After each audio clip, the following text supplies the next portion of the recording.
అందరికీ నమస్కారం అండి. నేను చెప్పబోతున్న కవిత ఈ జానకి మన జానకి పిలిచింది అంటూ అమ్మవారి మీద, సీతాదేవి మీద.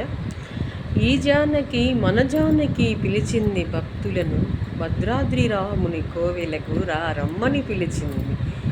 అమ్మ పాదాల చెంత, ఆ సీతమ్మ పాదాల చెంత ఉన్నా చాలును, ఆ రఘురాముని వేడినా చాలును, సీతారామును కళ్యాణం చేసినా చాలును, సీతారాముల కళ్యాణం చూచినా చాలును.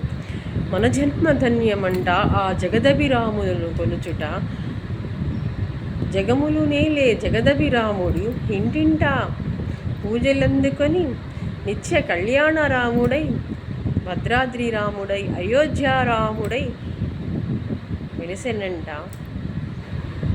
అందరికీ స్వామి అయి వెలుగునంట వేదభూమిలో.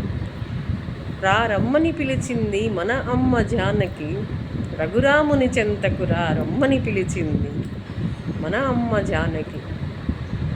అమ్మ సీతమ్మ పాదాలు తాకినా చాలును, అమ్మ పూజ చేసినా చాలును. నిత్య కళ్యాణ రాముడు, కమనీయ రాముడు, కోదండరాముడు, కళ్యాణ రాముడు.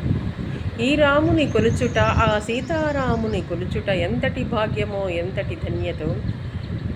ఆ స్వామివారి నిత్యం పూజించరారండి నిత్య కళ్యాణ రాముని. జగదభిరాముడు, జగములు నేలువాడు, మా అందాల సీతారాముడు. దశరథ తనయుడై ఈ ధరైత్రి యందు నిలిచెనంట దశరథ రామునిగా. సీతారాముల జంటే ఆదర్శమంట ఆనాడైనా ఈనాడైనా. అందుకే ఆ సీతారాముల కళ్యాణం చేద్దామా, ఆ సీతారాముల కళ్యాణం చూద్దామా అంటుంది మాధవి సహజ కవయిత్రి గుంటూరు. స్టేడియం నుంచి వచ్చేటప్పుడు వచ్చిందండి ఇది. ఎన్టీఆర్ గారు ఆ రాముని పాత్ర ఎంత బాగుంటుందంటే సీతారాముల కళ్యాణంలో చాలా అద్భుతంగా నటించాడు కళాకారుడు.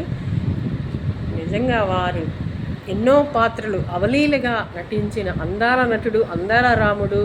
దేవుడు ఎలా ఉంటాడు అంటే ఎన్టీఆర్ లాగా ఉంటాడని కూడా చెప్పొచ్చు. మానవ రూపంలో దైవం పోలిక ఎన్టీఆర్ గారని కూడా మనం తెలియజేస్తూ, చిన్నపిల్లలు గబామంటే దేవుడు అంటే ఎన్టీఆర్ ఫోటో, ఆ కృష్ణుడి వేషం కానీ, రాముడి వేషం కానీ, అట్లా అంత అందంగా ఆ అన్న కళాకారుడు ఆ కళతో ప్రజలను మెప్పించి, ఒప్పించి హృదయాలలో పదిలంగా నిలిచాడు. ఆ అయోధ్యారాముని దీవెనలతో ఈ అందాల తారక రాముడికి నమస్కరించుకుంటూ, ఆ జానకి రాములు, జగదభిరాముల దీవెనలో ఈ జనవాహిని అందరూ చల్లగా ఉండాలని కోరుకుంటున్న మీ జనకవయిత్రి మాధవి గుంటూరు.